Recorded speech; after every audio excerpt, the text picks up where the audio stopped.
Hey there, thanks for tuning into the channel. In this video we're going to run down one of the major bosses in the new Lies of P Overture DLC. I'm around level 60 at this point, and this is my third attempt. I came within one hit, just one, more, hit, on my second run and just got my ass handed to me. Just horrible. This one is called the Anguished Guardian of the Ruins. I'll let the cutscene play out, but I think this boss will soon seem very familiar to you.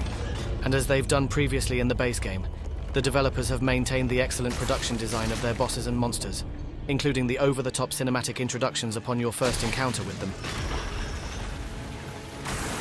The general rule of these Soulsborne games is that the bigger the boss, the more dramatic the cutscene, and this boss is no exception. Impossibly large, menacing, deranged, deformed, and designed to scare the bejesus out of a lowly and weak player. I mean, he's not scary, but upon first glance you're like, oh shit. And this game and its DLC are indeed hard, punishingly so at times, but you'll get over it.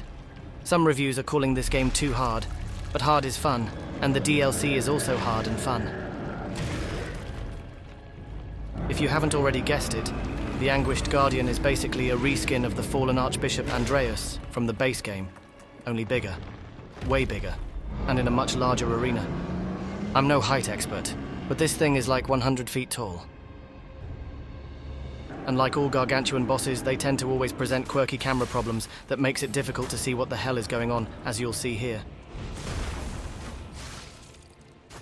Now, this is also one of only a few bosses in the DLC where you can call in that mysterious, good-looking spectre that never says a word, but lets his actions speak for him. I've got the wish stone that heals him once, and I will hold that in reserve until the very last moment before I pop it. I believe the spectre is using the new royal hornbow here, but it's hard to tell from how freaking far away he is. In this fight, the boss's ass is so huge I can barely see the spectre on the other side giving him the business. I wish we could interact with the spectre, you know, talk or trade or something. He just comes, whips ass in that stylish blue overcoat, and then off he goes. With the spectre banging him from the front and me banging him from the rear, we quickly bring this thing to its second phase. He transitions similar to fallen Archbishop Andreas, except he pulls a huge sword from the bulging arm growing out of his back. He also now employs this laser ice breath you have to look out for. I really dig those glowing tattoos. I'm seriously considering it on my forearm. What do you guys think? Is that a cool tattoo or what? Now his AI seems to focus primarily on the spectre, giving me plenty of time to simply casually bombard him with acid bombs, electricity canisters and whatnot. You can hear the noise those saw blades make as they're ripping into his intestines. Just look at that health bar go full tilt. I start lobbing throwing weapons at him because, if you haven't learned by now, throwable weapons were, and still are in the DLC, simply overpowered. You can use them up right away, a little at a time, or after you've already inflicted heavy damage. I can see the spectre needs some more juice, so I pop the wishbone and he gets a boost of magic steroids. By now you've noticed how he keeps facing the spectre almost the entire fight, and only comes after me as if I were some sort of afterthought. In the meantime, the spectre just gets to work silently, like the professional cool dude he is. I can barely make out the spectre underneath the gargantuan beast, with his stinky butt right in my face. There he is! Look at him go, like the Chad he is.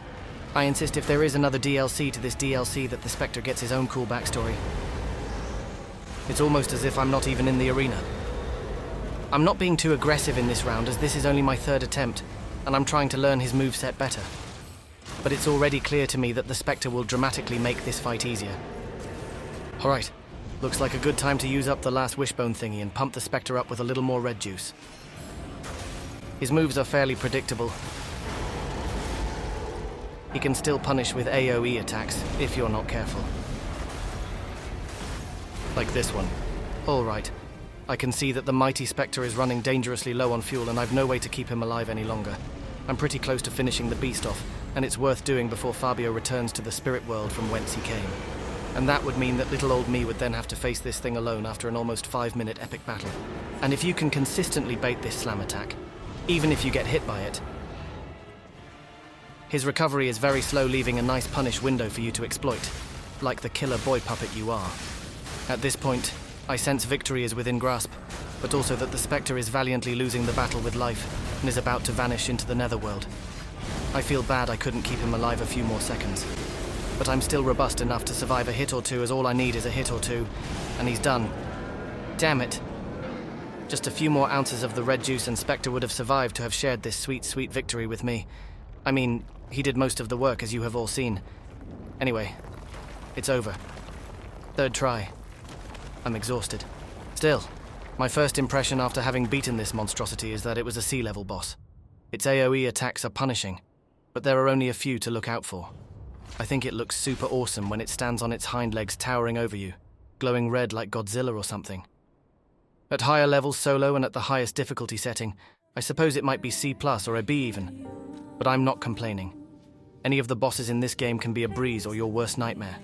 Anyway, your reward for taking down King Kong is either the Nightmare's Amulet, which appears to grant only marginal benefit in niche situations, of which I can't think of a single one at the moment. Or this, one of the best weapons in the game, the Pale Knight Greatsword.